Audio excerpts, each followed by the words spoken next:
स्वागत है हमारे ग्रुप में, कॉमर्स के गुरु टीम में। और यहाँ पे हम लोग बात करने वाले हैं, या जो हम लोग ऐड हुए हैं बीकॉम एंट्रेंस के लिए। मैंने यहाँ पे बेसिकली नाम तो दिया है बीएचयू का, लेकिन आप चाहो तो किसी भी एग्जाम के लिए प्रिपरेशन अगर कर रहे हो, इवन सीए फाउंडेशन के लिए भी अगर आप जाते हो, सीए या फिर नेट जेआरएफ के लिए भी जाते हो, जहाँ पे भी आपको इकोनॉमिक्स पूछा जाएगा वहाँ सब पे ये एप्लीकेबल होगा। ठीक है, क्योंकि अभी तो फिलहाल हम लोग इस वीडियो में बेसिक कॉन्सेप्ट की बात करने वाले हैं। इकोनॉमिक्स का जो बेसिक कॉन्सेप्ट होता है उसके बारे में हम लोग सीखेंगे। ठीक है, आइए। तो मेरे को आप लोग सभी लोग जानते हो, मेरा नाम है लक्ष्मी शंकर गुप्ता और मैं सीए फाइनल का स्टूडेंट हूँ बच्चों। मैंने जेआरएफ भी क्रैक कर रखा है, मेरा एमकॉम और बीकॉम भी क्लियर है। और मेरे बीएचयू एमकॉम एंट्रेंस एग्जाम में रैंक आए हुए हैं, 7th जनरल में रैंक आया है और 3rd इन ओबीसी रैंक आया हुआ था। ठीक है, आइए अब हम लोग बात करते हैं इकोनॉमिक्स के ऊपर। What is economics? ठीक है, सबसे पहले देखो बहुत ही बेसिक से हम लोग स्टार्ट करेंगे। होता क्या है इकोनॉमिक्स? अब इकोनॉमिक्स जैसा सब्जेक्ट हम लोगों को क्यों पढ़ना पड़ रहा है, सबसे पहले हम लोग ये समझते हैं। ठीक है, कोई भी सॉल्यूशन तब आता है सर जब उसके पहले कोई प्रॉब्लम आए, है ना। कोई भी सॉल्यूशन तब आता है सर जब उसके पहले कोई प्रॉब्लम आए। कोई ना कोई प्रॉब्लम सर अराइज होती है, तो उसको सॉल्व करने के लिए सर हम लोग सॉल्यूशन खोजते हैं। ठीक है, और इकोनॉमिक्स बोल सकते हैं कि आपका एक सॉल्यूशन है।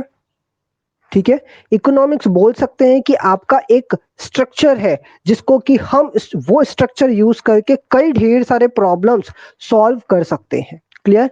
ऑल्दो जब मैं प्रॉब्लम बोल रहा हूं तो आपके दिमाग में वो इकोनॉमिक प्रॉब्लम वाली जो कॉन्सेप्ट है, जो आपने पढ़ा होगा बेसिक में, वो दिमाग में बनने लगी होगी। ठीक है, ऑल्दो इकोनॉमिक प्रॉब्लम यहाँ पे सिर्फ वही नहीं है, उससे भी कई ढेर सारी चीजें हैं हम लोग यहाँ पे देखने वाले हैं। तो इकोनॉमिक्स जो हम लोग पढ़ने वाले हैं वो कई ढेर सारे आपके प्रॉब्लम्स का सॉल्यूशन।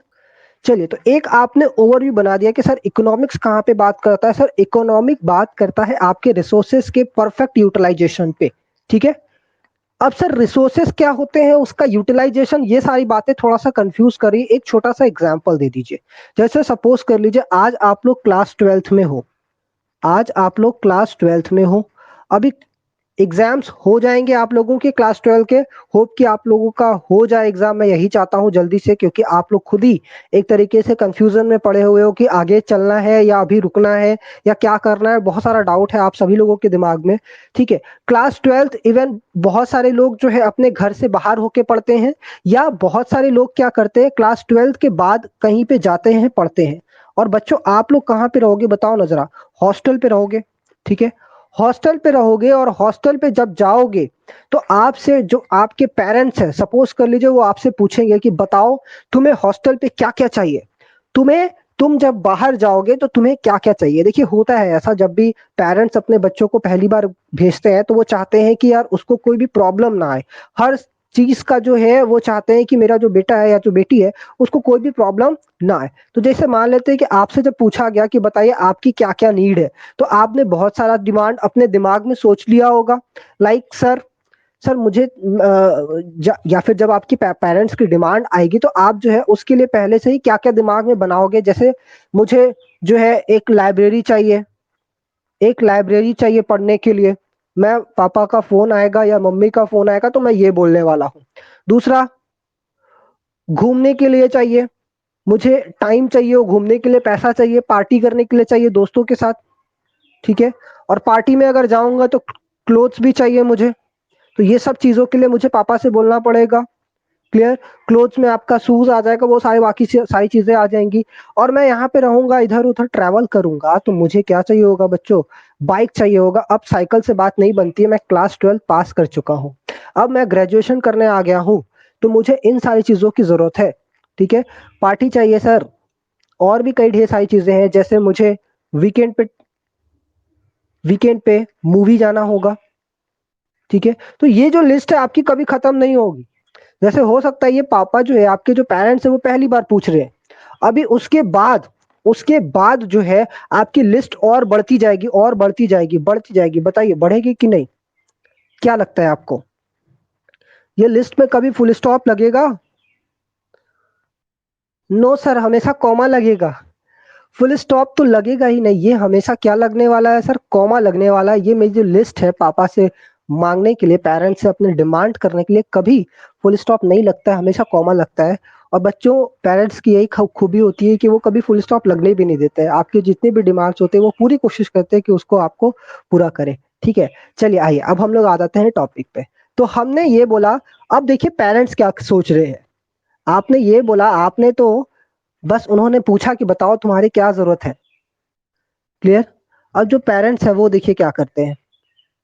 पेरेंट्स क्या कर रहे हैं, उन्होंने दिमाग में एक अमाउंट सोच लिया कि चलो जो है हम क्या करते हैं, इसको 5,000 पर मंथ भेजेंगे और इसमें वो सारी चीज अपना वो करेगा। सारी चीज मतलब सर रूम का रेंट भी देना है, फूडिंग का भी है, फिर उसके बाद आपकी जितनी भी बेसिक के बाद जितनी डिमांड थी, लाइब्रेरी का, पार्टी करने का, क्लोथिंग करने का, मूवी और बाइक लेने का, और ये सारी चीजें जितनी भी है, क्या अब ये बताओ कि इस 5,000 से पूरी हो पाएगी? इस 5,000 से पूरी हो पाएगी? नहीं सर, ये तो बहुत ही लिमिटेड है ना। ये सर क्या है, ये है लिमिटेड, ये है लिमिटेड। और ये जो हमारी डिमांड है ना सर, डिमांड जो है ना वो चलती जा रही है, चलती जा रही है, वो कभी ऐसे हो ही नहीं रही है। और ये जो मेरी डिमांड है ये बच्चों क्या हो गई, ये बताइए ना क्या हुआ, ये आपके साथ में क्या हो गया, अनलिमिटेड हो गया। क्लियर है, मेरी बात समझ में आ गई आप सबको? सर जो पेरेंट्स पैसा भेजने वाले हैं वो तो बच्चों लिमिटेड है, और जो मेरी डिमांड है वो अनलिमिटेड है। क्लियर। और एक खास बात और, ये जो पेरेंट्स हमें 5,000 पर मंथ भेजने वाले हैं बच्चों, लिमिटेड के साथ साथ और क्या है सर, इसके अल्टरनेटिव यूजेस है, अल्टरनेटिव यूजेस है। क्लियर। अल्टरनेटिव यूजेस का मतलब समझ में आया आप सबको क्या? अल्टरनेटिव यूजेस का मतलब समझ में आया कि सर इस 5,000 से हम कुछ भी कर सकते हैं, हम इस 5,000 से कुछ भी कर सकते हैं। बात समझ में आया? अब जैसे फॉर एग्जांपल मैंने अपने फादर से बोला कि सर पापा मेरे को मूवी जाना है, तो पापा जी ने क्या किया, 2 टिकट बुक कर दिए, बोले ठीक है बेटा जाओ, और अपने फ्रेंड को भी लेके जाने जाना, अकेले मत जाना। तो 2 टिकट्स बुक कर दिए उन्होंने। अब ये बताओ आप क्या इस टिकट का कुछ और कर सकते हो? अब आप इस टिकट से कुछ और अपनी डिमांड को फुलफिल कर सकते हो? क्या आप लाइब्रेरी जा सकते हो? नहीं जा सकते सर। तो यहाँ पे जो है इसका फीचर आपका अल्टरनेटिव यूज नहीं है, लेकिन जो यहाँ पे उन्होंने 5,000 आपको भेजा है बच्चों, इसका जो है आपका अल्टरनेटिव यूजेस है। सर इसका हम कुछ भी कर सकते हैं, मतलब लाइब्रेरी जाने के लिए भी यूज कर सकते हैं, पार्टी जाने के लिए भी यूज कर सकते हैं, क्लोथ्स खरीदने के लिए भी यूज कर सकते हैं, बाइक रेंट पे लेने के लिए भी यूज कर सकते हैं। बाइक परचेज तो नहीं कर पाएंगे, रेंट के लिए हम लोग जरूर प्लानिंग कर सकते हैं 5,000 से। फिर मूवीज जाने के लिए और बाकी जितनी मेरी डिमांड है सर, हम कुछ भी कर सकते हैं, कुछ भी कर सकते हैं। अब बच्चों देखो यहाँ पे आप कुछ भी कर सकते हो, तो अब जब ढेर सारे ऑप्शंस अवेलेबल हैं, तो यहाँ पे एक बात आती है जिसको हम बोलते हैं डिसीजन मेकिंग। ठीक है। डिसीजन मेकिंग बच्चों कब होता है, जब आपको चूज करना होता है डिफरेंट अल्टरनेटिव से। जैसे यहाँ पे आपको मूवी टिकट भेजा गया, तो अब आप इसमें डिसीजन नहीं ले पाओगे। आपको मूवी डिसाइडेड है कि कौन सी मूवी देखनी है, कितने बजे देखनी है, उसी के हिसाब से टिकट आया है। अब आपको उसमें डिसीजन नहीं लेना है, बस आपके पास एक ही ऑप्शन है कि आप जाइए और मूवी देख के आइए, बस। और उसके बाद कोई ऑप्शन नहीं है। लेकिन यहाँ पे सर जो 5,000 आए हैं उसके मेरे बहुत ढेर सारे ऑप्शंस हैं। तो अब मेरे को यहाँ पे डिसीजन लेना है बच्चों, हमें क्या लेना है, डिसीजन लेना है कि हम सर कौन सा चूज करें, हम सर कौन सा चूज करें। अब हो सकता है कि हम ये पूरा का पूरा 5,000 या तो किसी एक ही ऑप्शन पे पूरा एक्सपेंड कर दें, ठीक है, किसी एक ही ऑप्शन पे पूरा स्पेंड कर दें, या फिर ढेर सारे ऑप्शंस पे आप स्पेंड करें। मतलब 1,000 इसमें लगा दिया, 1,000 इसमें लगा दिया, 2,000 इसमें लगा दिया, बचा हुआ 1,000 इसमें लगा दिया। तो सर आप कुछ भी कर सकते हो। बात समझ में आ रहा है आपको? अब ये जो हमें चूज करना है बच्चों, ये जो चूजिंग है ये हर इंडिविजुअल की अलग अलग हो सकती है। जैसे आप जो है पढ़ने के लिए बहुत ज्यादा एक्साइटेड रहते हो हर टाइम, तो आप लाइब्रेरी को चूज करोगे। कोई ऐसा बच्चा है जो कि मतलब सोच रहा था कि यार कब घर से जाएं और आजादी हमें मिल जाए, तो वो पार्टी वाला ज्यादा ऑप्शन चूज करेगा। बात समझ में आ रहा है आपको? तो जो ऑप्शन आप चूज करोगे, हो सकता है सेकंड पर्सन उस ऑप्शन को ना चूज करे, वो अपनी प्रायोरिटी किसी और चीज को दे। मेरी बात समझ में आ रही है? ठीक है। अब यहाँ पे आपको क्या डिसाइड करना होगा, अपनी प्रायोरिटी लिस्ट कि हम इस 5,000 से किसको किसको चूज करें। अब बच्चों यहीं पे आपका बात आता है इकोनॉमिक्स का। इकोनॉमिक्स का बात आता है। अब इकोनॉमिक्स क्या बोलता है कि ये जो क्लैश हो रहा है, ये जो क्लैश हो रहा है लिमिटेड रिसोर्स और अनलिमिटेड वांट्स के बीच में, इसके बीच में एक ऐसा लाइन बनाएगा, एक ऐसा पॉइंट डिसाइड करेगा जिससे आपको क्या होगा बच्चों, मैक्सिमम सेटिस्फेक्शन मिलेगा, मैक्सिमम बेनिफिट मिलेगा। ठीक है, इस 5000 से जो बेस्ट पॉसिबल यूज हो सकता था, इस 5000 का जो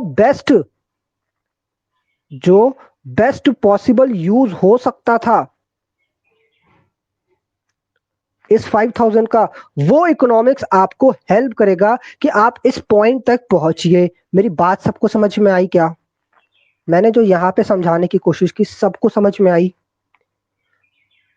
कोई ऐसा पर्सन जिसको नहीं आया?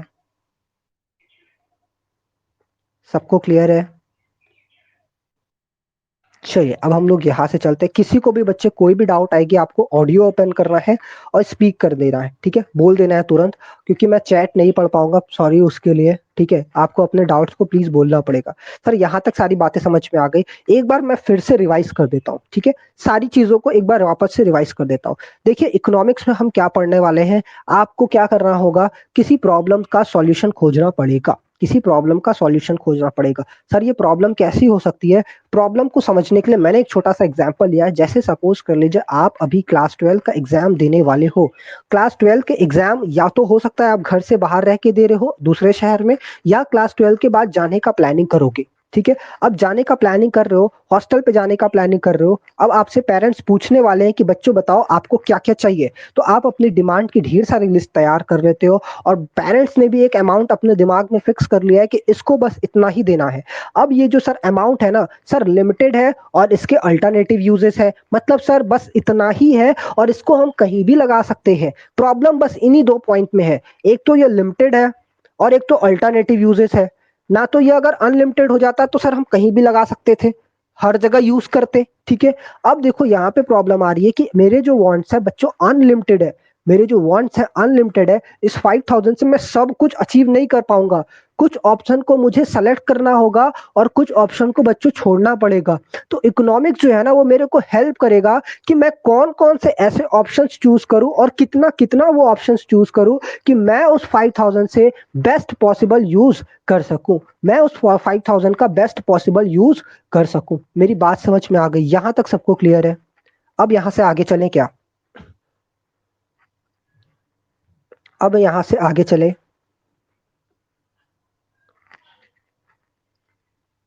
मेरी आवाज आप सबको आ रही है बच्चों?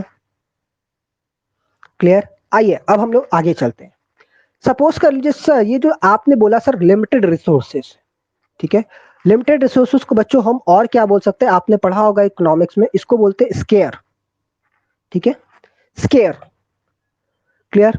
और साइंस ऑफ स्कैसिटी भी बोलते हैं इकोनॉमिक्स को, कि कैसे स्केयर रिसोर्सेज को मैनेज किया जाए, ये हम लोग पढ़ते हैं इकोनॉमिक्स में। तो साइंस ऑफ स्कैसिटी भी बोला जाता है इकोनॉमिक्स को।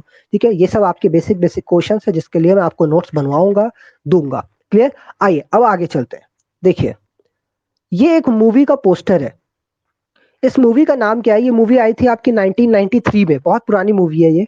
ठीक है, मे बी आप लोगों ने देखी होगी या मे बी नहीं देखी हो, क्योंकि बहुत ज्यादा पुरानी मूवी है ये। 93 में, उस समय शायद आप लोग होंगे भी नहीं, सीधी बात है, मैं भी नहीं था तो आप लोग क्या होंगे। ठीक है, तो 93 में ये मूवी आई थी। देखी है क्या आप लोगों ने? किसी ने देखी है? किसी पर्सन ने? करामाती कोर्ट नाम है इस मूवी का। ये पोस्टर, ये बच्चा देख के याद आ रहा है क्या कुछ आपको?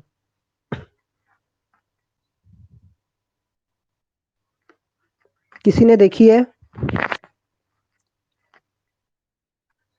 चलिए नहीं देखी यार, कोई बात नहीं, लेकिन मैं आपको दिखाने वाला हूँ। लेकिन आप लोग क्या करोगे, अभी तो सिर्फ बोलोगे सर एक ही घंटा टाइम है हमारे पास इकोनॉमिक्स पढ़ने का और आप मूवी बोल रहे हो दिखाने के लिए। मैं इस मूवी का क्रक्स बताने वाला हूँ, आपको फैक्ट बताने वाला हूँ। इस मूवी को मैं क्यों यहाँ पे लेके आया हूँ ये बताने वाला हूँ। अभी तक तो सर अच्छा खासा आप पढ़ा रहे थे इकोनॉमिक्स के बारे में, सारी चीजें बता रहे थे, वो सब चीजें मुझे समझ में भी आ रही थी, लेकिन अचानक से आप मेरा माइंड डाइवर्ट करते हो और बोलते हो चलो मूवी देखते हैं। ऐसा थोड़ी ना होता है सर। आइए हम लोग देखते हैं कि इस मूवी में ऐसी क्या खास बात थी। देखो बच्चों, इस मूवी का नाम था आपका करामाती कोट। इसमें बेसिकली एक कोट के बारे में बताया जाता है। ये कौन सा कोट है जो इस बच्चे ने पहन रखा है? अब ये कोट जो है ना, ये ऐसा वैसा कोट नहीं है, बहुत ही मैजिकल कोर्ट है ये, बहुत ही मैजिकल कोर्ट है। अब सर इस कोर्ट में क्या है कि आप जो है, अगर जैसे ये बच्चा जो है अगर इस पॉकेट में हाथ डालता है और हाथ बाहर निकालता है, तो जानते हो आप क्या होता है, इसके हाथ में पैसे होते हैं, इसके हाथ में क्या होते हैं, पैसे होते हैं। और ये ऐसा जितनी बार चाहे उतनी बार कर सकता है। और ये जो ऐसा काम है, मतलब ये पॉकेट में हाथ डाला और पैसे निकाले, ये चाहे तो जितनी बार है उतनी बार कर सकता है। देखो इसके हाथ में वो ढेर सारे पैसे हैं। क्लियर। अब देखो यहाँ पे मेरे साथ में क्या हो गया, जहां पे मेरे पास जो पैसा था वो लिमिटेड था। अभी हमने क्या देखा, सर वो जो 5000 है वो मेरे लिए लिमिटेड है। या कोई भी जो पैसा होता है, कोई भी रिसोर्स होता है, वो बेसिकली मेरे लिए क्या होता है बच्चों, लिमिटेड होता है। हमको उसी में से प्लान करना होता है। अगर मान लेते हैं बच्चों ये अनलिमिटेड हो जाए, अनलिमिटेड अगर ये हो गया, ये अगर अनलिमिटेड हो गया, तो ये जो क्लास कर रहे हैं हम लोग, इकोनॉमिक्स पढ़ रहे हैं हम लोग, ये इकोनॉमिक्स पढ़ना ही नहीं होता। बात समझ में आ रही है आपको? इकोनॉमिक्स हम लोगों को पढ़ना ही नहीं होता अगर ये रिसोर्सेस आपके अनलिमिटेड हो जाते। अगर ये कोर्ट सभी लोगों को मिल जाता तो ये क्लास हम लोग कर ही नहीं होते, ये इकोनॉमिक्स हम लोग पढ़ ही नहीं रहे होते। मेरी बात समझ में आई क्या सर? कैसे सर इकोनॉमिक्स का और इस कोर्ट का क्या लेना देना है? देखो बच्चों, इकोनॉमिक्स और इस कोर्ट का लेना देना नहीं है, लेकिन जो इस कोर्ट से फैक्ट निकल के आ रहा है, यानी कि जो आपकी रिसोर्सेस है वो लिमिटेड से अनलिमिटेड हो जा रही है। मतलब आप जितने बार पॉकेट में हाथ डालोगे उतने बार आपके पास पैसे निकल के आ जाएंगे। तो देखो यहाँ पे ये क्या हो गया, यहाँ पे ये जो लिमिटेड रिसोर्स था, अब आपके पास में क्या हो गया बच्चों, वो अनलिमिटेड हो गया। क्लियर है? अब बताओ जरा, आपके पास कोई ऐसा कोर्ट आ जाए तो आपको क्या कभी कुछ ये सोचना पड़ेगा कि मैं लाइब्रेरी जाऊं या पार्टी करूं या क्लोथिंग में इन्वेस्ट करूं या बाइक खरीदूं या मूवी जाऊं? क्या आपको ये सोचना पड़ेगा? अगर आपके पास में ये कोर्ट आ गया, बताइए जरा, क्या आपको इसके बारे, एकदम सोचना ही नहीं पड़ेगा सर। मेरे को ऐसा कोई प्लानिंग करना ही नहीं पड़ेगा। ये वाला जो प्लानिंग है सर, मुझे करना ही नहीं पड़ेगा, क्योंकि ये जो है ना, इसके आगे जीरो लगता जाएगा, लगता जाएगा, लगता जाएगा, जब तक मैं ना रोकूं ये सर लगता जाएगा, लगता जाएगा, लगता ही जाएगा।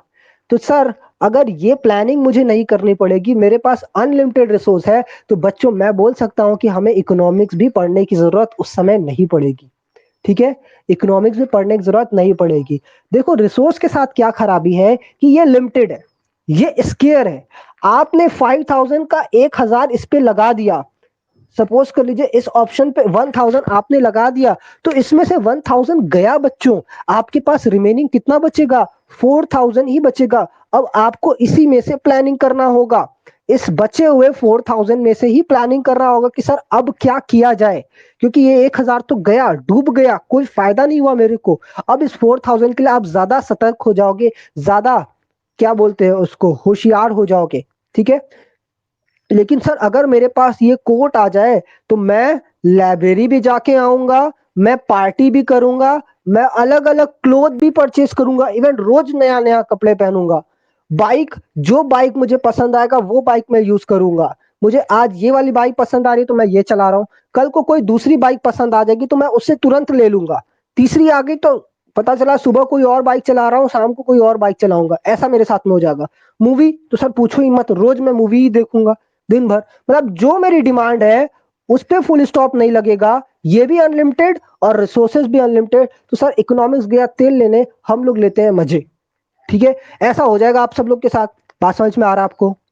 बात समझ में आ रहा है बच्चों? क्लियर? तो इकोनॉमिक्स क्यों पढ़ रहे हैं, दिमाग में कुछ कुछ पॉइंट्स जा रहे हैं आपको, क्योंकि सर मेरे पास रिसोर्सेस लिमिटेड है। रिसोर्सेस के, अब देखो लिमिटेड का मतलब ही यहाँ पे खत्म नहीं होता है, लिमिटेड के साथ साथ अल्टरनेटिव यूजेस भी आता है रिसोर्स का, तब आपके साथ प्रॉब्लम होता है। अगर जैसे मैंने एग्जांपल दिया 2 टिकट्स का, ये भी तो लिमिटेड है, लेकिन इसके साथ इतना प्रॉब्लम नहीं है क्योंकि इसके अल्टरनेटिव यूज नहीं है, इसका सिर्फ एक ही यूज है, आप इसको मूवी जाके देख सकते हो बस, और इसको खाने को नहीं मिल पाएगा इसके थ्रू। ठीक है? लेकिन जो पैसा होता है ना बच्चों, जो पैसा होता है या जितनी भी रिसोर्सेज है मेरे पास, नेचुरल रिसोर्स की अगर मैं बात कर लूं, कोल की बात कर लूं, वाटर की बात कर लूं, तो उसके साथ यहाँ पे पैसे का मतलब सिर्फ पैसा ही नहीं है बच्चों, जितनी भी आपकी रिसोर्सेज होती हैं कंट्री के पास, जितनी भी रिसोर्स है उन सब का मतलब है। अब ये लिमिटेड भी है, आपको सभी लोगों को मालूम है कि इंडिया में जितना रिसोर्स है बस वही हमारे पास है यूज करने के लिए, और अलग से नहीं ला सकते। इसलिए इन सब चीज़ों को देखते हुए हम लोग अब किस पे ज़्यादा फ़ोकस करते हैं? सस्टेनेबल यूज़ पे फ़ोकस करते हैं। सस्टेनेबल यूज़ का मतलब ऐसा यूज़ करो कि अभी का जनरेशन भी यूज़ कर ले और फ्यूचर की जनरेशन के लिए भी सारी चीज़ें बची रहे, ठीक है? तो अब मेरा जो फ़ोकस शिफ्ट हो गया है वो सस्टेनेबल यूज़ेज़ के ऊपर शिफ्ट हो गया है और हम रिन्यूएबल वाले जो रिसाइकिल करने वाले जो रिसोर्सेज़ होते हैं या जो रिन्यूएबल होते हैं रिसोर्सेज़, ऐसे ही रिसोर्सेज़ को यूज़ करते हैं ताकि जो फ्यूचर जनरेशन है उसको भी यूज़ कर सके। अब देखो बच्चों, रिसोर्सेज़ के 2 कैरेक्टरिस्टिक्स हुए। पहली कैरेक्टरिस्टिक्स क्या है? सर एक तो पहला ये लिमिटेड है और दूसरा इसके अल्टरनेटिव यूजेस हैं। लिमिटेड होना ही सिर्फ आपको इम्पोर्टेंट नहीं है, आपके पास क्या होना चाहिए? लिमिटेड भी होना चाहिए प्लस उसका जो है अल्टरनेटिव यूजेस भी होना चाहिए बच्चों, समझ में आया? अल्टरनेटिव यूजेस भी होना चाहिए और जो जो ह्यूमन वांट्स है बच्चों, वो क्या होते हैं? वो अनलिमिटेड होते हैं। इसी को हमने उससे मैच कराना है। ह्यूमन वांट्स से इसको मैच कराना है जो कि आपके अनलिमिटेड होते हैं। ह्यूमन वांट्स का क्या कैरेक्टरिस्टिक्स होता है बच्चों? कि वो जो होता है ना वो आपका अनलिमिटेड होता है। यहां तक क्लियर है क्या? यहां तक सारी बातें क्लियर है आप लोगों को? चलिए, बहुत ही सिंपल लैंग्वेज मैंने अभी तक समझाने की कोशिश की है। अब आपको थोड़ा-सा बुक पे लेके चलता हूँ और आपको बात कराता हूँ, जो हमारे फादर ऑफ इकोनॉमिक्स हैं, जिनको ये लगा कि नहीं यार ऐसा कुछ होना चाहिए, इस पे स्टडी होनी चाहिए या इस पे कुछ काम होना चाहिए, ऐसा भी एक प्रॉब्लम है जिस पे लोग ध्यान नहीं दे रहे हैं। तो उन्होंने आगे आए और उन सारी बातों को उन्होंने समझा, सीखा कि यार क्या प्रॉब्लम है, क्या होना चाहिए, क्या नहीं होना चाहिए। तो उन्होंने स्टार्ट किया इकोनॉमिक्स के ऊपर बात करना, इकोनॉमिक्स के ऊपर उन्होंने काम किया और अपनी बुक पब्लिश की। कौन सी बुक है बच्चों? उसको हम बोलते हैं एन इंक्वायरी। ये बुक का नाम मैं लिखवा रहा हूं, तो आपको एज इट इज याद करना होगा, एज इट इज अपने पास में लिखना होगा। An enquiry, wait, an enquiry into the nature, ये इनकी बुक का नाम है। अब ये कौन पर्सन है मैं बता रहा हूं उनको। Nature and cause of wealth of a nation, wealth of nation, nature and cause of wealth of nation. कोई बताएगा क्या ये किन की बुक है? किसी? एडम स्मिथ में, एकदम सही बोला आपने, ये सर एडम स्मिथ की बुक थी। इन्होंने सबसे पहली बार इस बुक के जरिए बताया कि इकोनॉमिक्स क्यों जरूरी है। और बच्चों ये बुक आई थी आपका कौन से ईयर में आई थी? कोई बताएगा? किसी को कोई आइडिया? ये बुक आई थी 1776, एकदम सही बोला आपने, 1776 में ये बुक आई थी इनकी। जिन्होंने इनके बारे में बताया, इन्होंने बोला एन इंक्वायरी हमें करना चाहिए nature and cause of wealth. Wealth का मतलब बच्चों यहाँ पे आपका रिसोर्स से है, ठीक है? उसमें हमें क्या देखना चाहिए? उसकी नेचर देखनी चाहिए और उसका कॉज देखना चाहिए, जो भी हमारे नेशन का रिसोर्स है उसके बारे में, ठीक है? उसके बारे में एक इंक्वायरी करनी चाहिए। तो उन्होंने उसको प्रॉपर मतलब एनालिसिस करके उस पर एक बुक इशू की, जिसको कि आज, अच्छा उसमें भी उन्होंने पर्टिकुलर इकोनॉमिक्स का वर्ड यूज नहीं किया था। वहां पे जो वर्ड यूज किया था उन्होंने पॉलिटिकल इकोनॉमी का वर्ड यूज किया था। जो कि पॉलिटिकल जो इकोनॉमी जो है, देखो उन्होंने 17 जो एंड 17 सेंचुरी है उसमें ये उन्होंने बुक पब्लिश की थी। उन्होंने जो वर्ड यूज किया था, उन्होंने वर्ड यूज किया था पॉलिटिकल इकोनॉमी, ठीक है? और वो एंड 19 सेंचुरी के एंड तक जाते जाते क्या हो गया था? इकोनॉमिक्स हो गया था। क्लियर? अब बच्चों इकोनॉमिक्स जो हुआ था वो एंड 19th सेंचुरी में जाके हुआ। क्लियर? अच्छा सर, एडम स्मिथ को इसीलिए हम लोग क्या बोलते हैं? एडम स्मिथ को फादर ऑफ इकोनॉमिक्स बोलते हैं, क्योंकि इकोनॉमिक्स का स्टडी हमें करना चाहिए। इकोनॉमिक्स हमारे लिए जरूरी है, या रिसोर्सेज की प्लानिंग हमारे लिए बहुत ज्यादा इंपॉर्टेंट है। इसके बारे में सबसे पहले ख्याल किसको आया? एडम स्मिथ को आया। तो उनको ही हम क्या बोलते हैं बच्चों? फादर ऑफ इकोनॉमिक्स बोलते हैं। क्लियर? अब आइए बात करते हैं। तो उन्होंने जो टर्म यूज किया था इकोनॉमिक्स के लिए, वो पॉलिटिकल इकोनॉमी यूज किया। अब बाद में वो जो है 19 सेंचुरी के एंड में जाते जाते क्या बन गया? इकोनॉमिक्स बन गया। क्लियर? और उसके बाद में अगर बताऊं तो इकोनॉमिक्स जो वर्ड बना, अब इकोनॉमिक्स वर्ड का जो मीनिंग है वो दो वर्ड से मिलकर बना है, ठीक है? वो दो वर्ड क्या है? वो ग्रीक का वर्ड है ओक्यू और नॉमस। ओक्यू और नॉमस। ओक्यू का मतलब हो गया अ होम। ओक्यू का मतलब हो गया बच्चों अ होम। और यहाँ पे नॉमस का मतलब है आपका टू मैनेज। To manage. बात समझ में आ रहा है?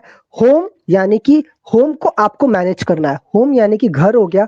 घर को आपको मैनेज करना है। घर में जितने भी रिसोर्सेस हैं बच्चों, उन सबको हमें मैनेज करना है ताकि हम उसका पॉसिबल जो यूज है, सबसे बेस्ट वाला जो यूज है वो हम कर सके। ठीक है, जो आपके रिसोर्सेस है उसको सबसे बेस्ट वाला जो यूज हो सकता है उसका, वो हम कर सके। यही बच्चों इकोनॉमिक्स का जो टर्म है ये बोलता है, और बेसिकली यही हम लोग इकोनॉमिक्स में पूरा का पूरा पढ़ते हैं। क्लियर? आप लोग पढ़ते हो इक्विलिब्रियम के बारे में, कंज्यूमर्स इक्विलिब्रियम। आप पढ़ते हो प्रोड्यूसर्स इक्विलिब्रियम। तो कंज्यूमर्स इक्विलिब्रियम या प्रोड्यूसर्स इक्विलिब्रियम क्या होता है? अब देखो, कंज्यूमर्स इक्विलिब्रियम बात कर ले, अगर हम लोग यहाँ पे टर्म हम लोगों ने यूज किया है, तो कंज्यूमर्स इक्विलिब्रियम क्या होता है? जैसे सपोज कर लीजिए, कंज्यूमर्स इक्विलिब्रियम कौन बताना चाहेगा सिंपल वर्ड में, कंज्यूमर्स इक्विलिब्रियम क्या होता है?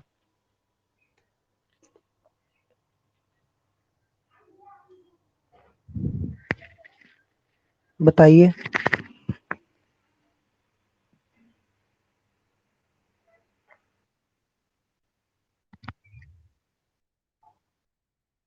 ठीक है, मैक्सिमम सेटिस्फेक्शन मिल जाए और अपने गिवन इनकम को यूज करके, है ना?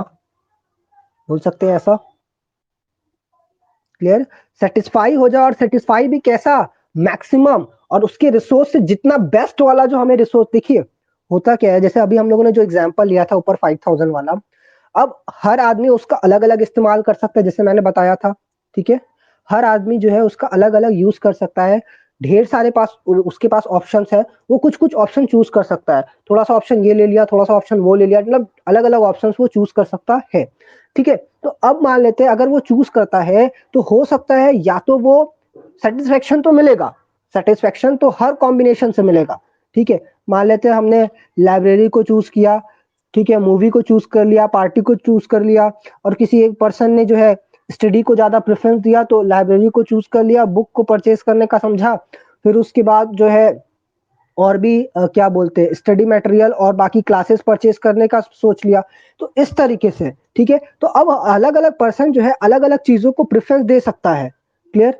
अब यहां पे बात आती है कि सर मैक्सिमम सेटिस्फेक्शन किसको मिलेगा? मैक्सिमम सेटिस्फेक्शन जिसको भी मिलेगा इस 5000 को यूज करके, या जो पॉइंट होगा मैक्सिमम सेटिस्फेक्शन का, उसी पॉइंट को क्या बोल देंगे? उसी पॉइंट को हम क्या बोल देंगे बच्चों? इक्विलिब्रियम बोल देंगे। ठीक है, ऐसा नॉर्मल कंज्यूमर की बात करें तो नॉर्मल कंज्यूमर क्या होता है? बेसिकली कंज्यूमर क्या अर्न करता है? इनकम अर्न करता है बच्चों। ठीक है, मेहनत करते हैं हम लोग, इनकम अर्न करते हैं। तो अब इस इनकम, या बोल सकते हैं कि सैलरी को यूज करें इस तरीके से कि हमें मैक्सिमम जो सेटिस्फेक्शन है वो मिले। क्लियर? मैक्सिमम सेटिस्फेक्शन जो इसका पॉसिबल मैक्सिमम सेटिस्फेक्शन है हमें वो मिले। उसके बाद आप पढ़ते हो बच्चों प्रोड्यूसर इक्विलिब्रियम। ठीक है, अब देखो यहाँ पे ये बात आती है कि आपके पास अनलिमिटेड वांट्स है, लेकिन आपकी जो इनकम है वो लिमिटेड है और उसके अल्टरनेटिव यूजेस है, as a point of consumer equilibrium. लेकिन जब बात करते हैं प्रोड्यूसर्स इक्विलिब्रियम की, तो देखिए यहाँ पे क्या हो जाता है, प्रोड्यूसर्स इक्विलिब्रियम में क्या होता है बच्चों, कि प्रोड्यूसर जो है उसके पास जितने भी रिसोर्सेस हैं, रिसोर्सेस का मतलब है उसके पास हो सकता है कि मशीनरीज हो, ढेर सारा पैसा हो, कुछ भी हो सकता है। ठीक है, तो अब उसको वो यूज करके वो चाहे तो कुछ भी प्रोड्यूस कर सकता है, वो चाहे तो कोई भी प्रोडक्ट बना सकता है, वो चाहे तो क्या बोलते हैं कि आपका हो सकता है कि बुक्स का प्रोडक्शन कर सकता है, हो सकता है कि वो पेन का प्रोडक्शन कर दे, हो सकता है कि मेडिसिन इस समय बहुत ज्यादा डिमांड में है तो मेडिसिन का वो प्रोडक्शन करे। तो वो इन रिसोर्सेज को यूज करके कुछ भी प्रोड्यूस कर सकता है बच्चों। इसके ढेर सारे यूजेस है और ये लिमिटेड भी है। क्लियर? तो प्रोड्यूसर को वो वाला पॉइंट चूज करना पड़ेगा सर जहां पे उसको मैक्सिमम प्रॉफिट हो। तो कंज्यूमर के लिए जहां पे हमारा टर्म क्या यूज हुआ था, मैक्सिमम सेटिस्फेक्शन, और प्रोड्यूसर के लिए वो कौन सा टर्म यूज होगा? मैक्सिमम प्रॉफिट का। ठीक है, तो हम लोग दोनों जगह पे ये पढ़ते हैं कि भाई मेरा प्रोड्यूसर किस तरीके से मैक्सिमम प्रॉफिट अचीव करेगा और किस तरीके से मेरा कंज्यूमर मैक्सिमम सेटिस्फेक्शन पाएगा। तो ये बेसिकली एक छोटे से पार्ट है आपके इकोनॉमिक्स के। ठीक है, तो हम लोग यहाँ पे यही चीज देखते हैं बेसिकली कि हम किस तरीके से अपना जो रिसोर्स है वो यूटिलाइज करें कि हमें मैक्सिमम सेटिस्फेक्शन बच्चों मिले। क्लियर है? बात समझ में आई आप सबको? यहाँ तक क्लियर? चलिए अब हम लोग इसमें कुछ पेजेस ऐड कर लेते हैं, उसके बाद जो है इसके आगे की चीजें हम लोग उसी में देखेंगे।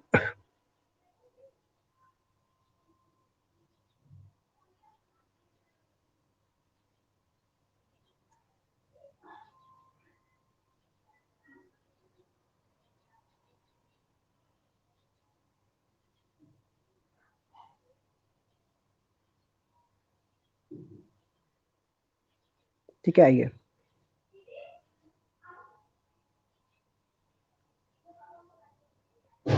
Clear?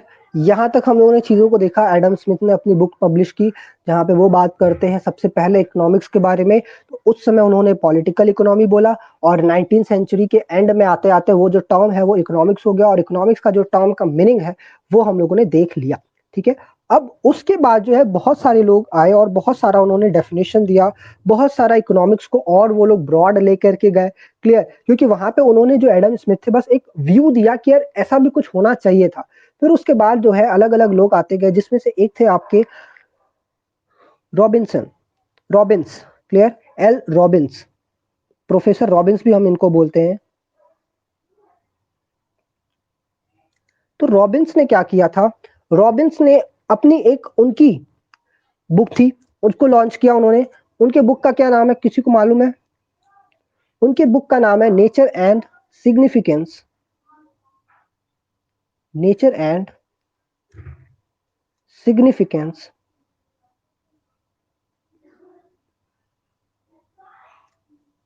Of economic science, of economic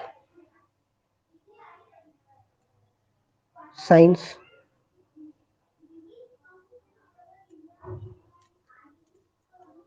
as science of scarcity, as science of scarcity। ठीक है? तो हम बोल सकते हैं कि scarcity वाला जो टर्म है वो पहले किसने लेके आया इकोनॉमिक्स के अंदर? प्रोफेसर रॉबिन्स ने। क्लियर? प्रोफेसर रॉबिन्स ने जो है पहले सबसे पहली बार स्कैसिटी वाला जो टर्म है वो लेके आया। इन्होंने क्या बोला? Economics as a science of scarcity. सबसे पहले जो इकोनॉमिक्स है, या हम बोल सकते हैं इकोनॉमिक्स को सबसे पहले जो स्कैसिटी से कनेक्ट किया उन्होंने, किसने कनेक्ट किया? रॉबिन्स ने। Scarcity of, sorry, science of scarcity. Clear?